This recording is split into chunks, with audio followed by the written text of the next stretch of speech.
2003 descubrí una red de pornografía infantil en Quintana Roo.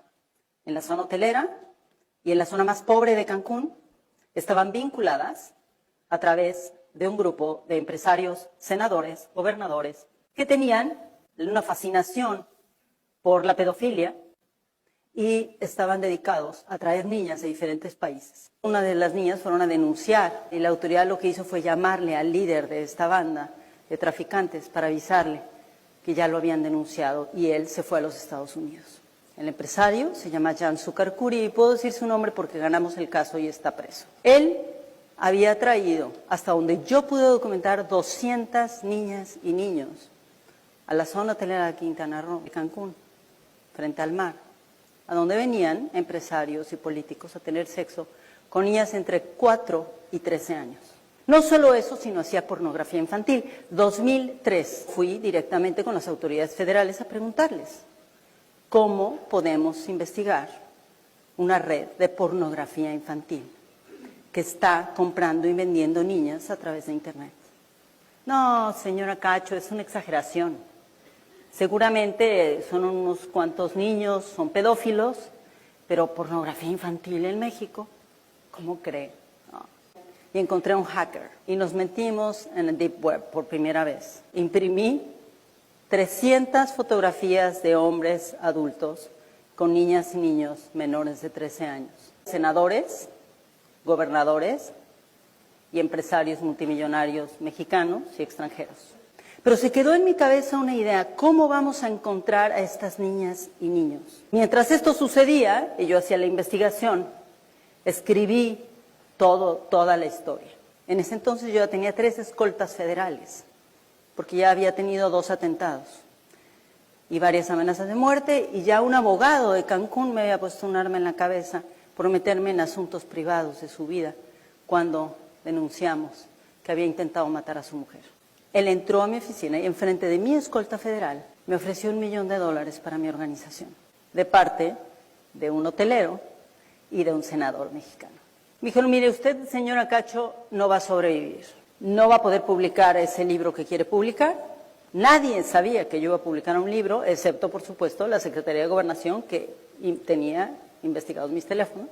Si usted acepta este dinero para ayudar a las pobrecitas víctimas que reciben su refugio, le vamos a ayudar a detener al líder de la banda de criminales. Unos meses después, entregué mi libro, Los demonios del Edén, a la editorial Penguin Random House. Y resulta que el nuevo secretario de Seguridad Pública Federal, el encargado de lo que ahora es la Policía Federal, Miguel Ángel Yunes Linares, mandó llamar por teléfono al director general de Random House en México y lo invitó a su oficina. Con hombres armados, le dijo que ese libro no podía ser publicado, porque él aparecía en el libro. 2 meses después estábamos presentando el libro en la Ciudad de México y para ese momento ya habíamos rescatado a 200 niñas y niños. Ya tenía los nombres, los apellidos, ya sabíamos quién eran sus madres, sus padres. En 5 casos no pudimos contactar a la familia porque la familia fue quien vendió a sus hijos e hijas. Adquirí las llamadas telefónicas en las que uno de los miembros de la red criminal llamaba por teléfono a Jan Sukarkuri y le explicaba que cada niña costaba $3,000 como cuota principal. Y después de los $3,000 tenía que pagar, además, los papeles. Mientras estaba haciendo esta investigación, llegó la policía aquí a Cancún, afuera de mis oficinas, vestidos civiles, 10 sujetos armados, y mi escolta se quedó inmóvil. Me secuestraron y durante casi 24 horas me torturaron. Me dijeron quién los había mandado, el gobernador de Puebla. Me dijeron por qué razones, por haber publicado Los demonios del Edén, y porque me había metido en la vida privada de todos estos senadores, gobernadores y empresarios. Afortunadamente yo había hecho toda una estrategia de seguridad en caso de, y los medios se enteraron a tiempo. Entonces la policía que me secuestró se vio obligada a llevarme viva a Puebla en lugar de matarme en el camino como me habían prometido, si yo no firmaba ahí mismo un documento diciendo que el contenido de mi investigación era absolutamente falso.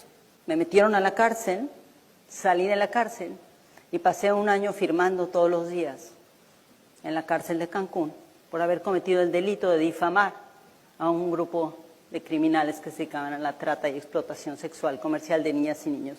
Pero no solo eso, era una red de extorsión, de lavado de dinero, de pornografía infantil, de trata de personas, de tráfico ilegal, cumplía con todos los paradigmas. Un año después gané el caso judicial, 12 años después estoy aquí parada frente a ustedes, después de haber ganado 7 casos judiciales y de haber logrado la sentencia, la primera sentencia histórica en América Latina, de un tratante de niñas y niños y de un productor de pornografía infantil, Jan Sucarcuri. Le dieron 118 años, es la sentencia más grande que ha habido en la historia de México y la primera por este tema.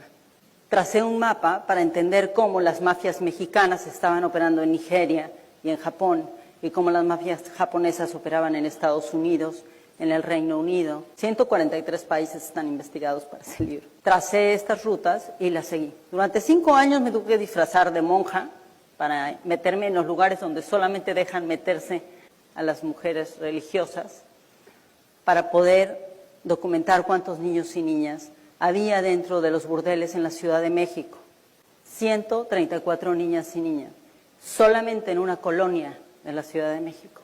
La otra cosa que descubrí es quiénes son las agencias de viajes que facilitan esto y que saben perfectamente qué es lo que están facilitando. También descubrí que estas agencias de viajes trabajan con ciertos sindicatos de taxistas en diferentes países. Y cuando no son los sindicatos de taxistas, porque son VIPs los consumidores, entonces son empresas especializadas en transporte. Me fui a los Estados Unidos siguiendo una red de tratantes de Tlaxcala, que es uno de los estados de México que ustedes sabrán, produce y tiene una gran cantidad de tratantes de personas y tiene una red cultural de padrotes. Ellos, los tratantes, educan a sus hijos y sus hijos a sus hijos y sus sobrinos para que se conviertan en expertos explotadores y vendedores de niñas y niños, se casan con ellas, las llevan a Estados Unidos.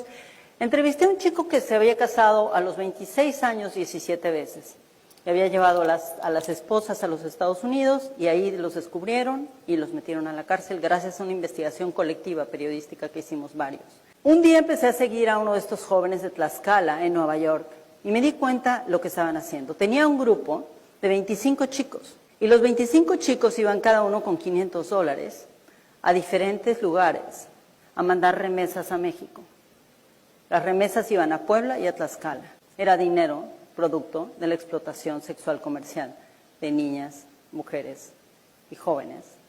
Yo no podría estar viva sin mis fuentes, no podría estar viva sin esos policías federales, sin esos agentes especializados de todo el mundo que han sido mis fuentes, que han confiado en mí, que me han enseñado todos los días cómo hacer mi trabajo mejor. Probablemente soy la que está contando la historia casi siempre, porque ellos están allá trabajando en sus países, en sus escritorios, o tras de su computadora, pero allí están. Después de 12 libros sobre estos temas, después de 12 años de haber seguido este caso contra el gobierno mexicano y todos los agentes, incluidos 2 expresidentes vinculados con la trata de personas, el lavado de dinero y la protección de la delincuencia organizada, ganamos.